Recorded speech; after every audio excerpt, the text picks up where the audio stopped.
savez que je me suis interrogé récemment sur les carences ou les lacunes ou les manques du schéma Israël. Écoute Israël, qui est soi-disant la profession de foi des Juifs. Et je me suis, vous savez que je me suis demandé pourquoi on ne reproduisait pas dans le schéma Israël les, les 10 commandements. Et finalement, j'ai compris pourquoi. Ça fait du temps, mais j'ai compris pourquoi. Parce que dans les 10 commandements, il y a des choses qui ne sont pas très agréables à entendre. Et notamment pour les femmes. Et je ne crois pas qu'on ait envie d'entendre un commandement comme celui-là, en pleine synagogue. Ne convoite pas la femme de ton prochain, son esclave, ni sa servante, son bœuf, ni son âne, ni rien de ce qui est à ton prochain. Dans un monde un peu féministe, en tout cas qui essaie de respecter la femme, ce genre de commandement ne passe pas. Et même le commandement du Shabbat, quand on en regarde de près,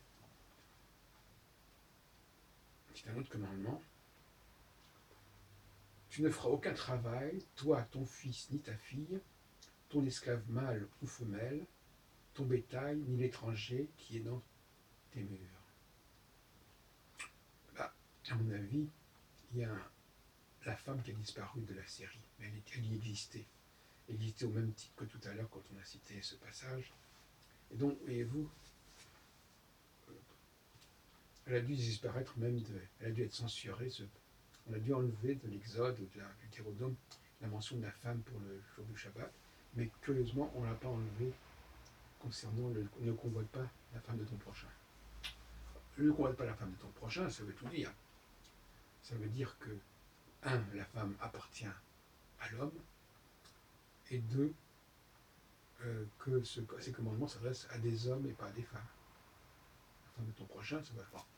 Et moi, je crois que tout ça, une piste de recherche pour les chercheurs, tout ça expliquerait en partie pourquoi on a discrètement, si on peut dire, et presque à l'insu des gens, pourquoi on a supprimé et on a censuré les commandements du schéma Israël. Tout comme il y a un commandement, je crois, ou une déclaration où le juif se félicite de ne pas avoir été femme. Je crois aussi ça a été aussi supprimé, ce truc-là. Donc il y a un côté machiste, si on peut dire, dans le schéma Israël et dans certaines prières qu'on a censurées. Et donc le schéma Israël a été tronqué. On a remplacé ça maladroitement par une répétition de quelque chose qui avait déjà été dit. Il a été tronqué parce qu'il comportait des propos sur les femmes qui étaient désobligeants, tout simplement.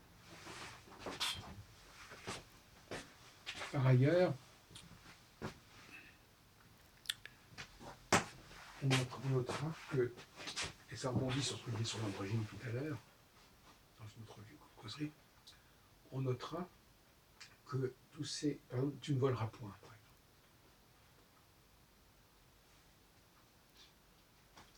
Qu'est-ce que ça veut dire, tu ne voleras point?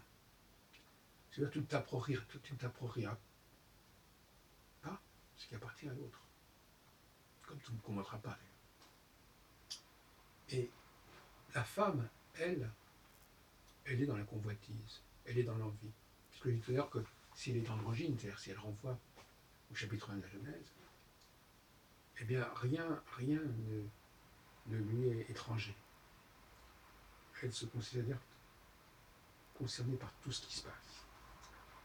Ce qui fait un problème ce qui fait qu'elle n'arrive pas à choisir. Et tu ne voleras point, c'est une valeur masculine et non pas féminine. Parce que l'homme, lui, il délègue. Donc, l'autre existe.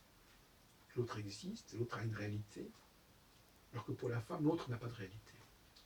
L'autre est quelque chose qu'il faut s'approprier. Et elle s'approprie tout. Par exemple, quelqu'un a écrit un poème, elles peuvent se l'approprier. Quelqu'un a une idée, elles peuvent s'approprier. Et ça aussi, c'est du vol, c'est du plagiat. Donc là aussi, c'est une des raisons pour lesquelles on n'a pas gardé les commandements dans le schéma israélien.